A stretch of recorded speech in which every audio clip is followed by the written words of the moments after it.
There have been a lot of questions about how to set up accurate meter readings on the R24, and I hope to answer these questions.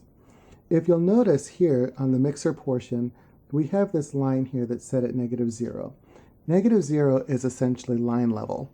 So if we were to take a whole bunch of line level devices and plug them into our 8 inputs and set our trim knob to 0 on each one of those, and set the fader at 0, the volume across all of them would be the same.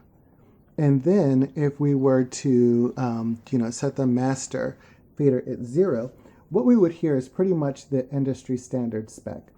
So when you're playing a line level device and your output set at 0 and your master fader is set at 0, where you're basically at is industry spec. So what I did was I took 3 different wave files that were recorded at industry spec, and I put them on channels 1 and 2, 3 and 4, 5 and 6. And basically what I want you to understand is the importance of having your master fader set at 0, and then an understanding of how your meters are set up. If you notice, each one of these faders goes to +12. So you're basically saying, if I'm here, I'm going to push an additional 12 decibels of gain through. But if you notice, our metering only goes to 0. So if you actually push anything above 0,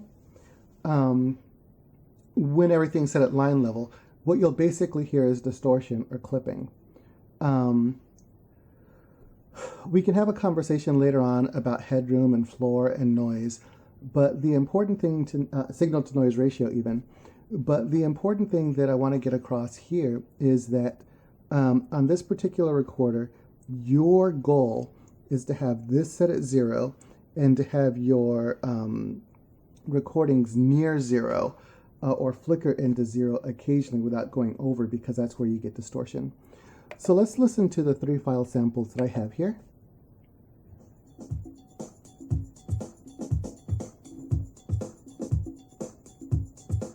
So as you can see,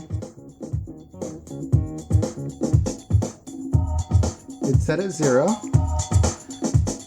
It's flickering at 0. It's flickering at 0. This is set at 0. Of course, with the master fader down,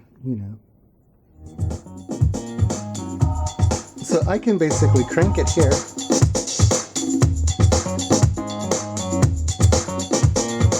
And that's nice and clean.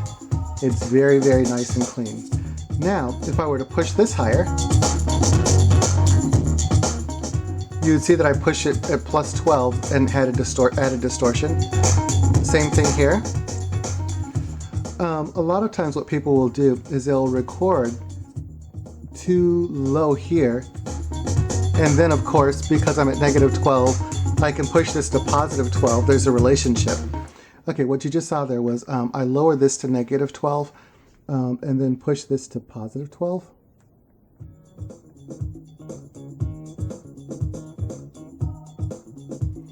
And I basically should have gotten the same levels as if I were here. All right, so that's the first audio sample. Just kind of demonstrating that what you want to do is in order to have your the things that you mix down set properly, your goal is to be at -0, occasionally peaking at -0. Let's take a look at the second track.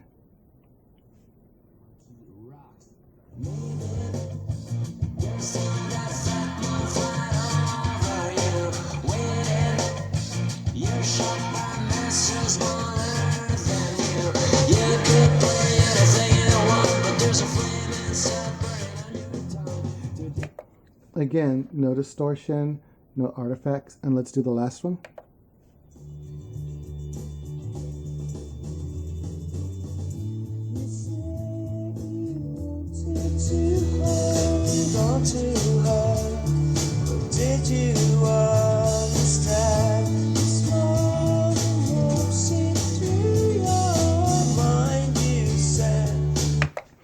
like this one because what you saw was a solid, -6, which is just under the threshold of going into your peak.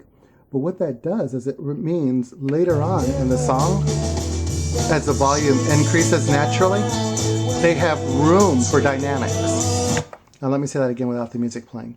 So basically, by having their level set at the beginning of the song at that solid -6, they're pushing through the maximum level. Then later on, as the song builds, it has room to grow. So the song can dynamically get louder, taking it up to 0 dB. Anyway, those are just some thoughts. All right, let me know if you have any questions, comments, etc. Thanks. Bye.